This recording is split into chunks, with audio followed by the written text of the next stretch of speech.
With thousands living in close proximity on Skid Row, hygiene is always an issue.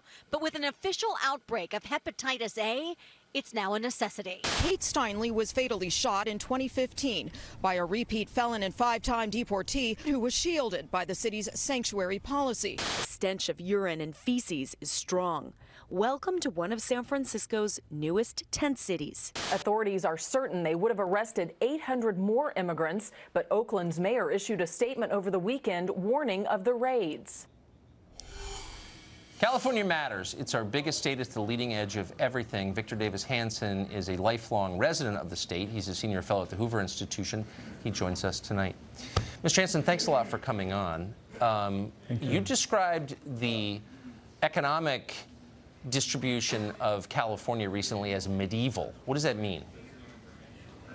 Well, that means that about 75% of the geographical area is inhabited by 25% of lower income people, by and large. And we have a coastal corridor from San Diego to Berkeley where we have Caltech and Stanford, and we have about $3 trillion in capitalized Silicon Valley companies.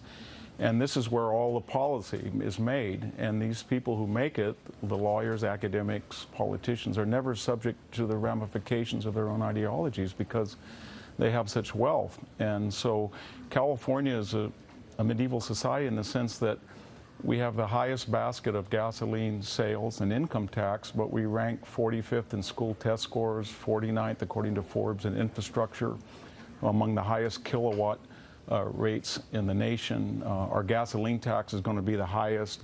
Cost of gasoline is the highest, but it doesn't affect the people on the coast who make these regulations. I mean, where I work at Stanford, it's 70 degrees or 65 degrees. I don't have to turn on the air conditioning or the heater, but where I live in the San Joaquin Valley, poor people have to go into Walmart because they can't afford to turn on their air conditioner.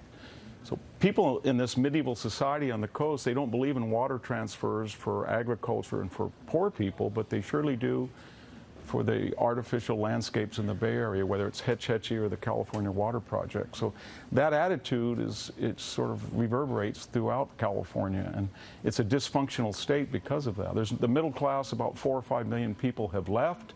We had about 4 or 5 million people come illegally from southern Mexico. And we've had an enormous concentration of global wealth in a very small geographical area. And you put all that together and you get what you have now. It's unbelievable. They're running it for their own benefit. Victor Davis Hanson, one of the great summaries of what's happening in California. I appreciate that. Thank you. Thank you for having me, Tucker. White House Chief of Staff John Kelly says not all of America's immigrants are